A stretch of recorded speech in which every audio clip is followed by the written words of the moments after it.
एक बार की बात है, भगवान भोलेनाथ और माता पार्वती कैलाश पर बैठे हुए थे। भोलेनाथ माता पार्वती से बोलते हैं, चलो आज तुम्हें अपने भक्तों से मिलाता हूँ। चलो पृथ्वी लोक पर चलते हैं और देखते हैं क्या चल रहा है।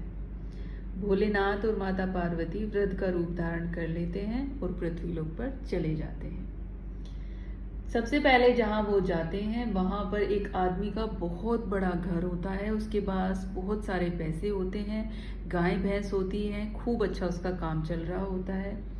वो उसके पास जाते हैं और माता, जो कि एक वृद्ध के रूप में थी, उससे बोलती है कि हमें थोड़ा दूध चाहिए, ठाकुर जी को पिलाना है। वो आदमी उन्हें बुरी तरीके से फटकार देता है और न जाने क्या क्या बुरे शब्द उन्हें बोलता है और वहां से उन्हें जाने के लिए बोल देता है। उन्हें दूध नहीं देता, उल्टा अपशब्द बोलता है और वहां से जाने के लिए बोल देता है। भोलेनाथ जब वहां से जा रहे होते हैं तो वो उस इंसान को मन ही मन आशीर्वाद देकर चलते हैं कि जितना भी तुम्हारे पास है उससे 4 गुना तुम्हारी संपत्ति बढ़ जाए और धन धान्य से तुम और भी ज्यादा बढ़ जाओ, फलो फूलो।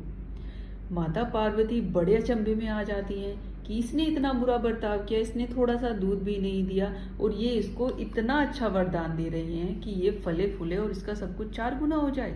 माता बड़ी हैरान थी। खैर वो थोड़ा आगे चलते हैं।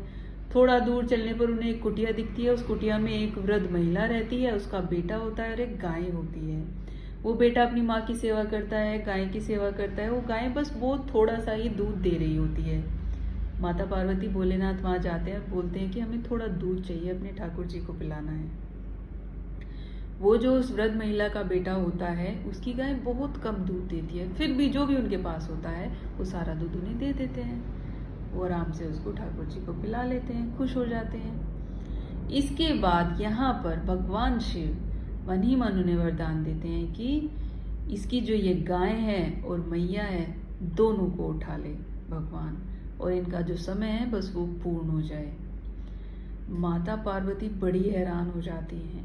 अब उनसे रहा नहीं जाता, वो बौखला जाती हैं। वो पूछती हैं, भगवान, जिस इंसान ने इतना दूध होने के बाद भी आपको थोड़ा सा भी दूध नहीं दिया, उसे आप आशीर्वाद देकर आए हो कि वो फले फूले, उसका व्यापार 4 गुना हो जाए, और जिनके पास कुछ भी नहीं था, बहुत थोड़ा सा दूध था, उन्होंने वो सारा आपको दे दिया। आपने उसको आशीर्वाद दिया कि उसकी माँ भी मर जाए और ये गैया भी मर जाए। ये कैसा इंसाफ हुआ भगवान? भगवान बोले, यही तो इंसाफ है।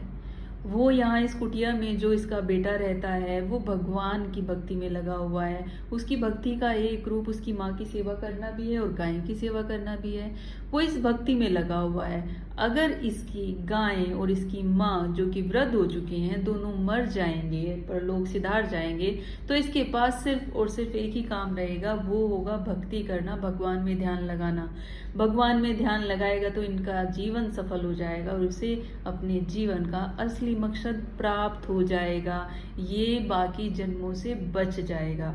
एक तरफ वो इंसान जिसने दूध नहीं दिया, अगर वो इतना पैसा होने पर इतना किसी का अपमान कर सकता है, उसका अहंकार इतना बढ़ा हुआ है, तो सोचो जब उसके पास 4 गुना पैसा होगा तो उसका अहंकार बढ़ेगा। उसका अहंकार बढ़ेगा तो उसका पाप बढ़ेगा, उसका पाप बढ़ेगा तो वो किसी को कुछ भी मानना छोड़ देगा।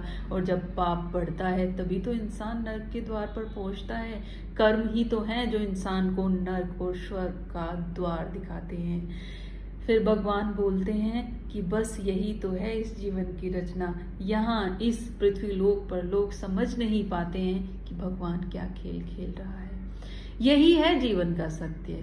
भगवान हमें कब क्या सोचकर क्या दे रहा है, वो सिर्फ वो जानता है। वो जो दे रहा है, यकीन मानिए अच्छे के लिए दे रहा है, और जो चाहकर भी हमें नहीं मिल पाया, उसमें भी यकीन मानिए कि उसकी कोई तो इच्छा छिपी होती है। भगवान हमारे लिए जो कर रहा होता है वो सब सोच समझ कर रहा होता है। वो हर एक इंसान का ध्यान रखता है।